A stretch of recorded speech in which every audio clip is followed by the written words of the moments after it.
What will the Dallas Cowboys do in the first 2 days of the draft? All that and more in this episode of the Locked On Cowboys podcast.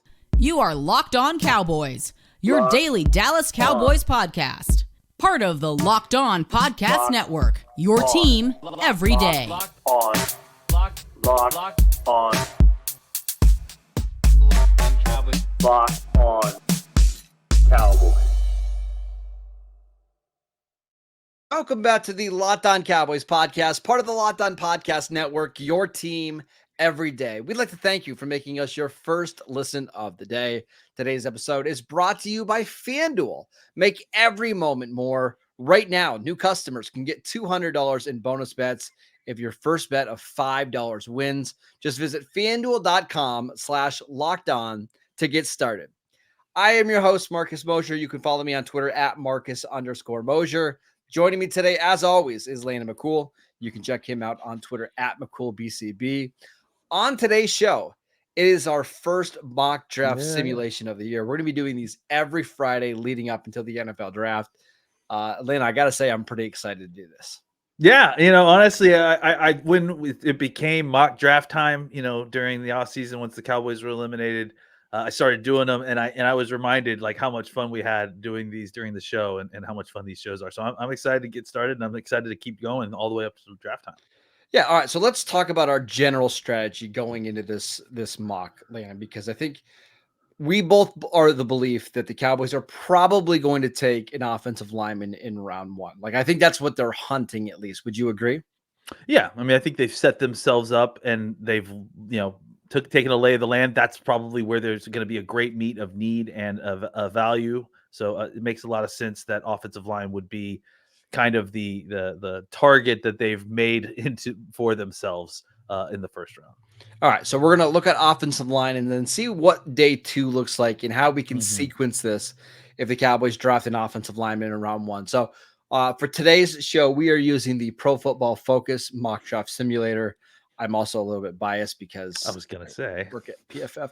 All right, so let's jump in. If you're watching with us on YouTube, you're going to see the graphic on the screen. You're going to see the mock draft simulator. For our audio listeners, I will do my best to kind of tell you who's on the board and who's off the clock, or who's off the board. First three picks, of course, are quarterbacks. We get a couple surprises with the receivers going early, but nothing to be considered. Let's go back up, starting at pick 20. Pick 19. Amarius Mims goes to the Rams. At pick 20, J.C. Latham goes to the Steelers. At pick 21, it's Terrion Arnold to the Dolphins. Pick 22, it's Nate Wiggins to the Eagles. And then at pick 23, our guy Graham Barton off the board to the Minnesota Vikings. Just to reset everything, here are the top players available on the board according to PFF. It's Cooper DeJean. It's Jackson Powers Johnson. Brian Thomas, the wide receiver from LSU, is there, as is A.D. Mitchell, as is Ladd McConkey. Tyler Guyton is there. Kool-Aid McKinstry, and then all your other names, Chop Robinson, Jordan Morgan, Darius Robinson. So for you, Landon, what's the first thing that jumps out? Come on, my man. Jackson Powers Johnson's right there staring at you at the face. Best center in the draft. He's available. To me, it seems like a no-brainer. I'm certainly willing to listen to any kind of debate you might have, but to me, I think I'm doing backflips and I'm walking up to the podium like Connor McGovern, turning in my card for Jackson. Connor McGovern or Connor McGregor? Whatever, Connor McGovern, yeah, Connor McGregor, yeah, of course is what I meant. A couple things I just wanted to mention here. The first name, Brian Thomas, being there. I don't know how realistic that is, but man, if you want to really supercharge this offense, adding a receiver like Brian Thomas is pretty intriguing. However, they have just such a big need on the offensive line. I kind of can't see it. The only other name that I really wanted to mention was Cooper DeJean. Now, this is what is really difficult about everybody being in a one-year contract, because I actually think, Landon, like Cooper DeJean could not be a more perfect Mike Zimmer defensive back, right? He can play in the slot. He can play in the outside. He plays as safety. He tackles really, really well. He's a really good athlete. But are you really going to draft a defensive back that maybe is only going to play with Mike Zimmer for 1 year?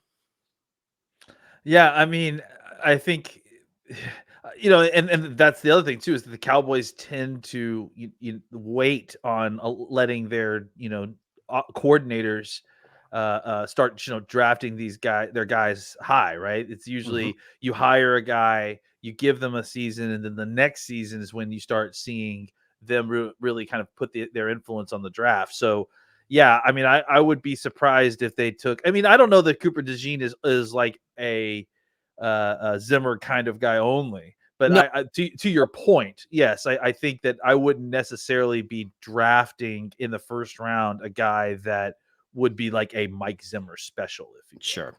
All right. So let's go ahead and take Jackson Powers Johnson here. We're going to do other mock draft simulators throughout the year where we trade down and we trade up. We actually got a couple trade offers in this one, but for the purpose of this exercise, let's say the Mhm. Cowboys want to draft Jackson Powers Johnson at pick number 24. Is he a immediate day one starter? And for you, is he an upgrade over Tyler Biadasz right away? Yes, and I think yes. Yeah, I mean, I think just in the sense that I feel like he's going to give you a more stout presence in the middle. As a pass protector, he's just going to be bold up front just because of that size. Just really setting a very firm front into the pocket. And then the run game, he's especially if you're working with double teams, you're not going to have a better double team partner than Jackson Power Johnson. He's just physical. He moves well. But I think the area in which you're going to notice, like probably the greatest improvement immediately, though I do think the improvement in the run game could be pretty significant too with all that size. Is I think the most improvement will come in the pass game because Yep. he's just Yep. so good at moving and so good at recovering. You just don't see very many centers that are as good, in pass protection, especially in one-on-one situations as Jackson Power Johnson. All right, so let's assume the Cowboys make this pick in round one, and you and I are doing a show on Thursday night talking about JPJ, and nothing else has changed. Are you leaving Tyler Smith at left tackle, or moving Tyler Smith to left tackle? Are you leaving him at left guard and just saying, "Hey, you're going to have to deal with Tyler Smith, JPJ, and Zach Martin on the interior of our offensive line"? I don't think I know yet. I think I still have some things to try to figure out here. I tend to think that, like, let's see how the rest of this draft falls, right? And because I'm certainly not ruling out an offensive lineman in the second or third round. Again, especially if the tackle situation kind of falls the correct way. A lot of the guys that we would have taken as kind of your plug in, round one starters are obviously already gone, but you just don't know what's going to happen in the second round. So All right, let's make that pick. When we come back, we will make our second and third round pick because I gotta believe running back is going to be a position that the Cowboys are targeting on day two. I know receivers is another spot they're hunting. We'll see what the offensive tackle situation looks like next. This episode is brought to you by BetterHelp. What's the first thing that you would do if you had an extra hour in your day? Would you go for a run? Would you take a nap? Would you read a book? How about show up for a friend? A lot of us spend our lives wishing that we had more time. The question is, time for what? If time was unlimited, how would you use it? The best way to squeeze that special thing into your schedule is to know what's important to you and make it a priority. Therapy can help you find what matters to you so that you can go and do more of it. If you're thinking of starting therapy, give BetterHelp a try. It's done entirely online. It's designed to be convenient, flexible, and suited to your schedule. All you have to do is fill out a brief questionnaire to get matched with a licensed therapist, and you can switch therapists at any time for any reason at no additional charge. Learn to make time for what makes you happy with BetterHelp. Just visit betterhelp.com/lockedon today to get 10% off your first month. That is BetterHelp, HELP.com/locked on. Welcome back to the Locked On Cowboys podcast. We want to let you know about Locked On Sports Today. Are you tired of watching Fox Sports or ESPN on your TV all day and having to turn down the volume with all the shouting? Make the switch to Locked On Sports Today, a free 24/7 sports streaming channel program for you every day to bring you the biggest stories without all that unnecessary screaming. Locked On Sports Today brings you can't miss analysis, opinions, and news streaming 24/7 on YouTube or on the free Amazon Fire TV channels app, part of the Locked On Podcast Network, your team every day. All right, we are back here in round 2 of the mock draft simulator. I'm not going to go over all the picks in round 2, but we did have quite a few receivers go off the board right in a row. Roman Wilson, Ricky Pearsall, Keon Coleman, Enos Rakeshaw, Jermaine Burton, Edgerrin Cooper. That's a tough one. Goes to the Browns at pick 54. The Cowboys miss out on their linebacker. But Landon, sitting here at pick number 56, we do have the choice of all of the running backs on the board, I believe. Jonathan Brooks, Jalen Wright, Blake Corum, Bucky Irving, Trey Benson. You wanted to see offensive tackles. The top offensive tackles left are Patrick Paul, Blake Fisher, Kieran Amejeji.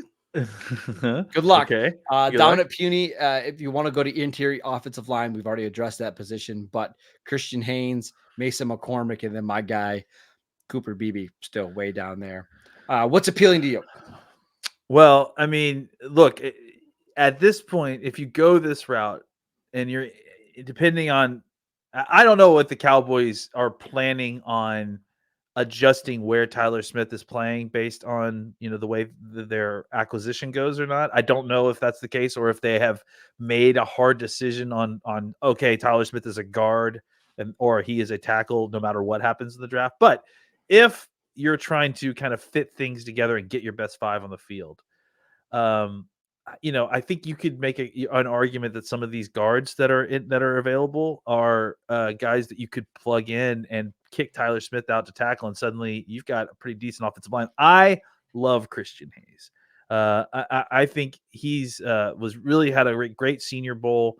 Showed you a lot of stuff. I think he's kind of a bigger body guy that can really move some folks.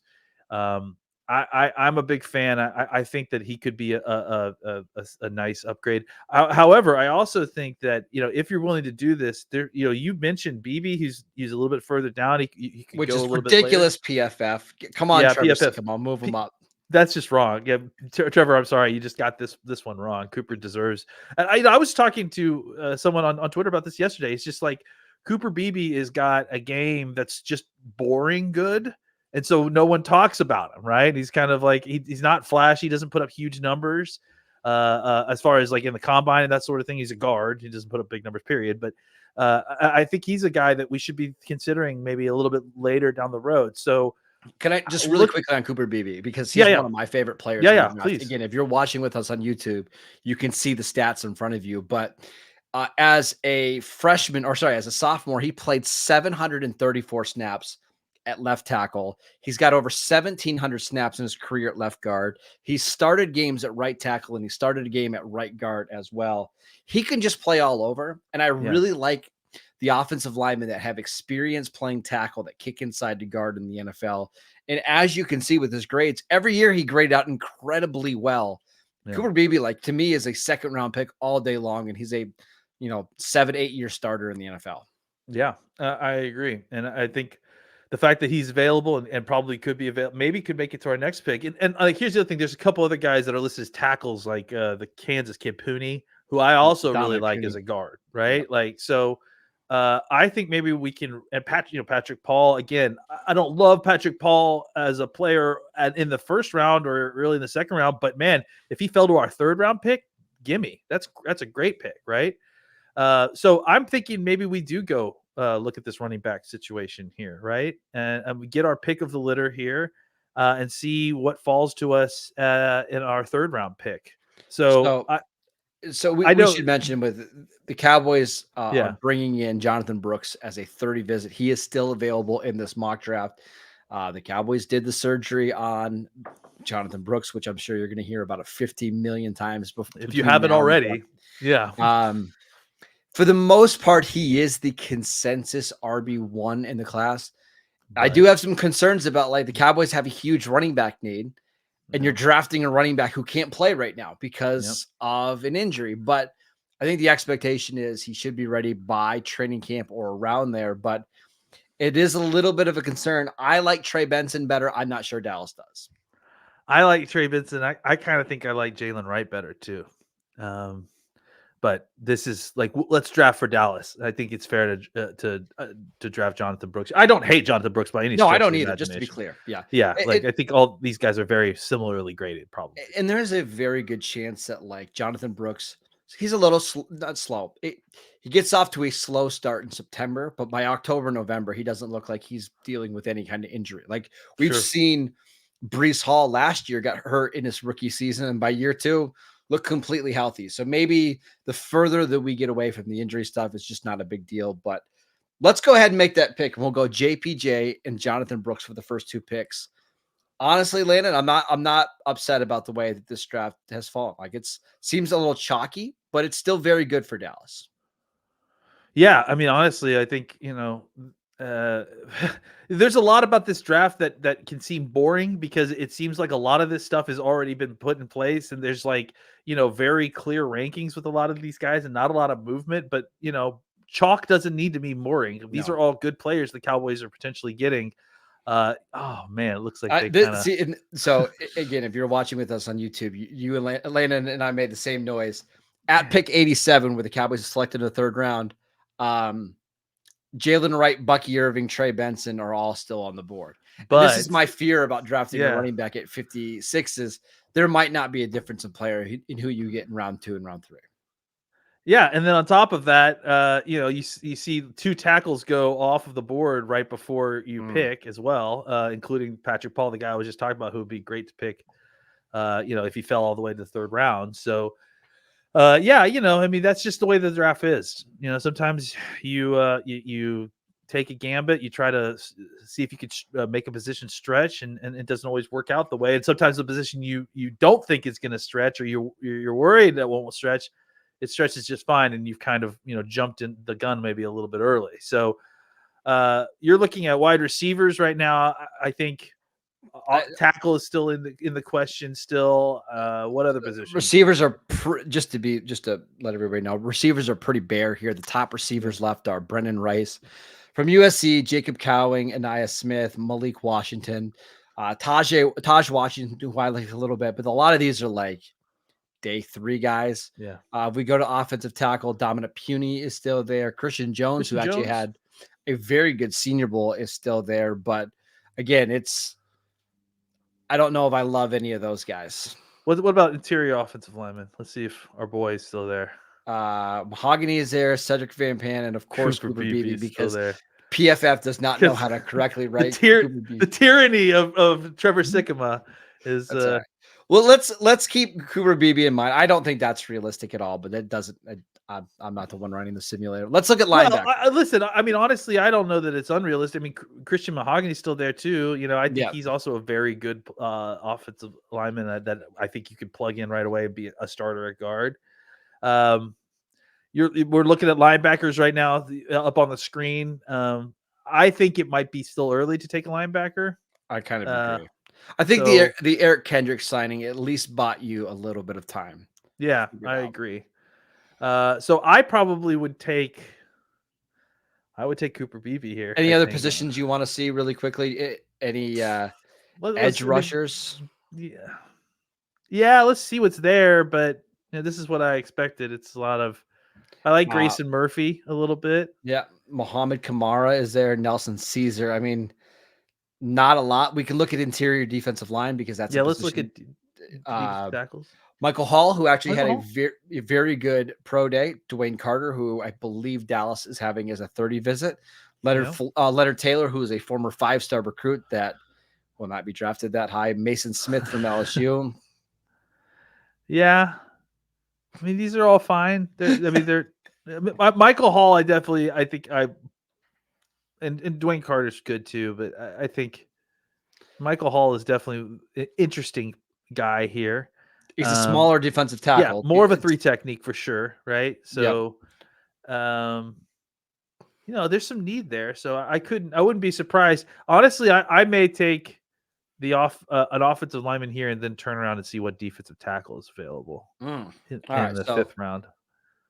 I want to mention another name that's sitting here that we did not mention. Because this one's very interesting, but I don't know how you do this. So Tanner Bortolini is someone who I like quite a bit from Wisconsin. He's got about 1,000 career snaps at center. He's played left guard. He's played right guard. He's played right tackle. He tested incredibly well at the NFL Combine. I think he's probably more of a center. And my question for you is, Landon, if you draft Tanner Bortolini here, can you move JPJ to guard? You can. Is that the best fit for JPJ? I don't know that it is. I mean, I think he would be a very good guard. Like, let's be very clear. I just think that he's a potentially game changer at center, which is why you take him, there. I don't hate this move, because I think it gives you a lot of flexibility and two guys that are very good athletes that in the interior, and it kind of fortifies things. I'm certainly not opposed to it, but I think it'd be hard for me to draft him to play an unknown position over Cooper Beebe or over Christian Mahogany to play guard. But I know that those guys are good. I think you draft like Tanner Bortolini on day 2 if you draft like Amarius Mims in round 1. Yeah, right? That could make some sense for sure.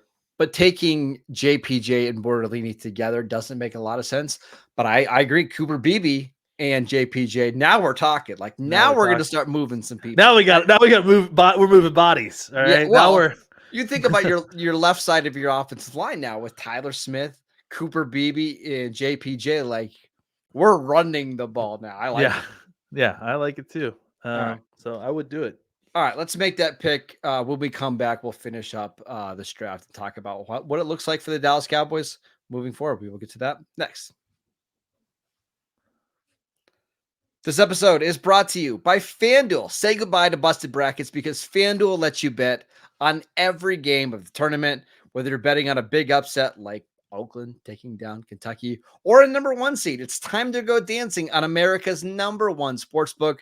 Right now, new customers can get $200 in bonus bets if your first $5 bet wins. That's $200 to use on point spreads, money lines. You can still go bet on who you think is going to win the tournament. Go check out those lines as well. Just visit FanDuel.com/LockedOn and bet on college hoops until they cut down the nets. Welcome back to the Locked On Cowboys podcast. We are doing our first mock draft simulation of the year. So far, our picks are Jackson Powers-Johnson, the center from Oregon. We took Jonathan Brooks, the running back from Texas. And then in round 3, just the steal of the draft, everybody should be carrying the Cowboys front office out on their shoulders. Cooper Beebe, guard from Kansas State. Landon, we had to wait a long time for our next pick here in the 5th round. But what is interesting to you? Well, I think, we had kind of briefly talked about, either looking at defensive interior or maybe even a linebacker here. Let's look at defensive lineman. Yeah, I do think it's time to probably look at a defensive player, right? This is a Mike McCarthy draft. I'll tell you what, 3 offensive guys. Yeah, it really guys. is. Yeah. For Mike Zimmer. Yeah, well, but again, like we talked about, this is pretty par for the course for them, right? Like to kind of give them a year before they do that. I don't see any names that I'm Jordan Jefferson is I'm not thrilled about necessarily. Linebackers, it's pretty bleak. There's some names here. Steel Chambers. I like Steel Chambers. I think he's got something to his game a little bit. I think he's kind of Ohio State has been pumping out these kind of linebackers for like the last 3 or 4 years, right? Like these sort of uber athletic try-hard guys who are all kind of middle to late round linebackers. And they've been pretty consistently decent and usually better than we expect. So I like him. Trayvon Wallace is a guy that I know that whose name has been whispered into the winds around Cowboys land. He's a 30 visit for Dallas. Yeah. So I think he probably is someone to consider. There's another kid in there. If you could close this real quick. Nathaniel Watson's an interesting guy, kind of more of a bigger thumper guy, if I'm not mistaken. Let's see who else. Go up. Go ahead. More, I'm sorry. Darius Musau, I think, is another guy who is kind of an interesting body type, right? That's the other thing is you get down to the end of this draft and the linebackers start to kind of vary a lot more. At the top, they're all like 229 to 234 and run 4.4s to 4.6s, right? Now you've got some difference here. I also I mean, honestly, I like Tyron Hopper and Jalen Ford. They're both pretty decent as well. So I just want to mention Trevon Wallace because yeah, one of the more interesting players in the draft. So right now, if you're watching this with us on YouTube, his ADP on PFF is 237. That's basically an undrafted player. NFL Draft Scout, which is a very in-depth website that has basically the consensus rankings among NFL scouts, has him going in the second round. I saw a mock draft from NFL.com a week ago where Trayvon Wallace was a top 20 pick. It seems like the NFL likes Trayvon Wallace a lot more than like draft Twitter does. Now, I'm not saying he's going to go top 100, but I got to believe like if he's available anywhere around this spot, the Cowboys would be interested. As someone, and you can attribute this as well, as someone who has been around since the beginning of draft Twitter, I can tell you that there is a certain class of player that happens every year that like no one talks about, and then suddenly draft Twitter's like, oh, by the way, have you guys heard about watch this guy? It's not bad. Trevon Wallace? It's not because some scout just whispered it to me in my ear, or because some NFL exec guy is like, hey, everyone's missing out on this guy. You need to look at this guy. And Trevon Wallace is this year's version of that, where, I mean, honestly, I feel like Leighton Vander Esch was kind of like a little that bit. guy, Well, I was thinking about this the other day. I remember it was right around this time of year, Mel Kiper put Kelvin Joseph in the first round of his mock. And everybody's like, Kelvin Joseph, we have him as a day 3 guy, and he ends up going in the 40s, right? I'm not saying that's going to happen with Wallace, but I won't. Oh yeah, no, that doesn't necessarily mean that Wallace is bad like that, or is getting pushed up artificially. But it's interesting how that happens. How even as thorough as draft Twitter can be at times, there's still 3 or 4 guys a year that like the scouts are like, hey, by the way, you guys missed this guy. He's actually Last, I want to just look at receiver because I do think the Cowboys are interested there. Casey Washington, DeCorian Clark, Anthony Gold, like it gets really, really bleak. My guess, if we get to the 5th round, the Cowboys just aren't going to be interested in drafting receiver at that point because they don't need depth. What they need is like a top 3 receiver, a needle mover. And nobody's going to move the needle here. That's right. Yeah, I agree. I tend to think that if the Cowboys don't take a receiver in the first 2 rounds, that just is a blinking light. Then there's no reason to force the issue there. So I would say, to me, I would take, Trevon Wallace is, I think, a fair guy to pick because of the obvious kind of buzz around him, quiet buzz, right? I also would be totally cool with taking Steele as well. But I do think the linebacker spot is the spot where let's take need Wallace and the value make. Yeah, that sounds good. Because I do think he is somebody who the Cowboys are interested in. So to finish out our simulation, we're just doing the Cowboys top 4 picks. JPJ, Jonathan Brooks, Cooper Beebe, and Trayvon Wallace. PFF gave us F grades for the final. You're just wrong, Trevor. You're just wrong about that Cooper Beebe grade, Trevor. I know. We're calling him out. Gotta say, I'm pretty happy with that draft. Like if we came out of that draft, I think you and I would be very, very happy on Monday's show. Oh yeah, absolutely. I think you get better on offense immediately. You provide stability in the run game, which I think is going to help, and in the pass game. I think you're going to have better pass protection in the center of your pocket. I think the left tackle situation still needs to be confirmed with Tyler Smith, but I think we've seen him play there and I think another off season of getting back into left tackle. I think you suddenly have refortified your offensive line in a way, and then added more talent at the running back position. So I think this is a good draft despite those ridiculous F grades at the end. Yeah. I still think you'd need to get maybe some more tackle depth. Hopefully Matt Let's Go or Austin Richards could be your swing guy. TJ Bass goes back to being your swing interior guy. Brock Hoffman, maybe your backup center, but you feel pretty good about your offensive line and your offense in general with this mock. Again, this is just our first of the year. As we get more information about the Cowboys 30 visits, some of the players that they're interested in, maybe we'll get a little bit more accurate here, but overall landing pretty good. Yeah, it's a lot of fun. I love doing these. It's always good to kind of go through the scenarios just to see, how does the sequencing work? How are they going to try to attack this so that they're making sure to meet value and need and not just doing pure BPA and not just drafting purely for need. It's a marriage of those two, right? And it's fun to kind of figure out how to solve that puzzle. All right, that is it for today's show. We want to thank you for making Locked On Cowboys your first listen every single day. Go check out the channel on YouTube. We post videos every single day over there. Go download the podcast wherever you get your podcasts. We are free and available on all platforms. Go follow Landon on Twitter at McCoolBCB. I'm at Marcus_Mosher. Enjoy your weekend, and we'll see you right back here on Monday.